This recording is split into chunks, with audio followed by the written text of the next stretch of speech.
Kita beralih ke informasi selanjutnya, Saudara. Direktorat Polairut menangkap 2 orang dalam kasus penimbunan BBM jenis solar dan penyelundupan merkuri.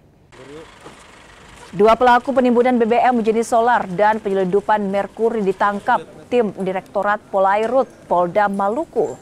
Para pelaku masing-masing FR dengan barang bukti solar oplosan sebanyak 5 ton di Pelabuhan Tulehu. Sementara pelaku penyelundupan merkuri berinisial N ditangkap dengan barang bukti 350 kg merkuri yang dikemas di dalam botol air mineral serta 1 longboat yang digunakan untuk mengangkut barang tersebut.